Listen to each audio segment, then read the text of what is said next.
नमस्कार. आज आपण वेगळ्या पद्धतीने कटलेट बनवूया. त्यासाठी आपल्याला लागणार आहे हरभऱ्याची भाजी,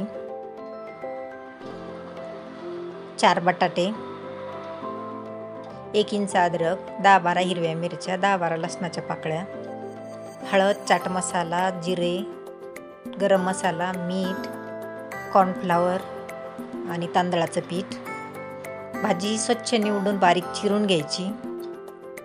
ह्या भाजीला धुवायचं नाही, त्याचा आंबटपणा पूर्ण निघून जातो. 4 बटाटे त्याला किसून घेतलेला आहे. मिरची, लसण, जिरे, अद्रक याला मिक्सरमधून वाटून घेतलं. आता आपण एक एक साहित्य या भाजीमध्ये टाकून घेऊ. किसलेले बटाटे टाकायचे, मिरचीचं वाटलेलं वाटण टाकायचं, मिरची, जिरे, लसण आणि अद्रक याला एकत्र वाटून घेतलेलं आहे. आता 4 चमचे कॉर्नफ्लॉवर आणि 4 चमचे तांदळाचं पीठ टाकलेलं आहे. 1 चमचा चाट मसाला, 1 चमचा गरम मसाला, अर्धा चमचा हळद आणि चवीपुरतं मीठ. आता हे पूर्ण साहित्य एकत्र छान मिक्स करून घ्यायचं, पूर्ण एकजीव. ह्या भाजीचे कटलेट आपण आता या सीझनला बनवू शकतो. ही भाजी वर्षभर मिळत नाही.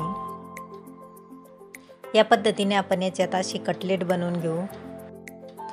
आता पॅन तापायला ठेवायचा आणि त्यावरती थोडंसं तेल छान पसरवून घ्यायचं आणि त्यावरती एक एक असे कटलेट टाकून आपल्याला भाजून घ्यायचे. आपण हे कटलेट तेलामध्ये तळूही शकतो, पण आपल्याला तेल खूप कमी वापरायचं आहे.